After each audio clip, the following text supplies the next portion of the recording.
Hi friends, అందరికీ నమస్కారం. Welcome to my channel. ఇప్పుడే అందిన వార్త అండి. ఈ నెల 23న ఇచ్చే బడ్జెట్లో రేషన్ కార్డు ఉన్నవారికి గుడ్ న్యూస్ అండి. పూర్తి వివరాలు అయితే ఇప్పుడు వీడియోలో తెలుసుకుందాము. వీడియో ఎక్కడే కానీ స్కిప్ చేయకుండా చివరి దాకా చూడండి, అప్పుడే పూర్తి ఇన్ఫర్మేషన్ అర్థమవుతుంది. అలాగే వీడియోకి ఒక లైక్ చేయండి ఫ్రెండ్స్. ప్రతిష్టాత్మకంగా ఆయుష్మాన్ భారత్ ఆరోగ్య బీమా పథకాన్ని 10 లక్షలకు పెంచే యోచనలో కేంద్ర ప్రభుత్వం ఉన్నట్లు తెలుస్తుందండి. అంటే ఆయుష్మాన్ ఆరోగ్య బీమా అనేది 10 లక్షలకు పెరగనుంది. సో ఈ విధంగా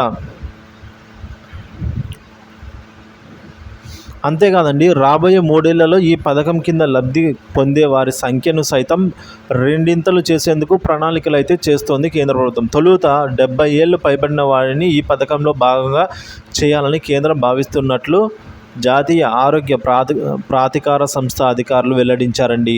ఈ ప్రతిపాదనలకు ప్రభుత్వం పచ్చజెండా ఊపితే ఏటా ఖజానాపై మరొక 12,076 కోట్ల భారం అయితే పడనుంది.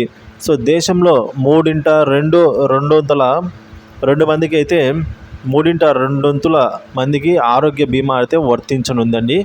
అంటే 3/2 ప్రతి ముగ్గురిలో ఇద్దరికైతే ఈ ఆరోగ్య బీమా వర్తిస్తుందండి. ఈ విధంగా అయితే కేంద్రం అంచనా వేస్తోంది. ఈ విధంగా ప్రణాళికలు కూడా ముందుకెళ్తోంది. ఈ ప్రతిపాదనలన్నీ కూడా లేదా వీటిలో కొన్నిటిని రాబోయే కేంద్ర బడ్జెట్లో అయితే ప్రభుత్వం ప్రకటించే అవకాశం ఉన్నట్లు సమాచారం అందింది. ఆయుష్మాన్ భారత్ యోజనను 70 ఏళ్లకు పైబడిన వారికి సైతం విస్తరిస్తున్నట్లు జూన్ 27న జరిగిన పార్లమెంటు ఉభయ సభల సంయుక్త సమావేశంలో రాష్ట్రపతి ద్రౌపది ముర్ము గారు అయితే ఈ విషయాన్ని తెలియజేశారండి. జూన్ 27న జరిగిన పార్లమెంటు ఉభయ సభల్లో అయితే.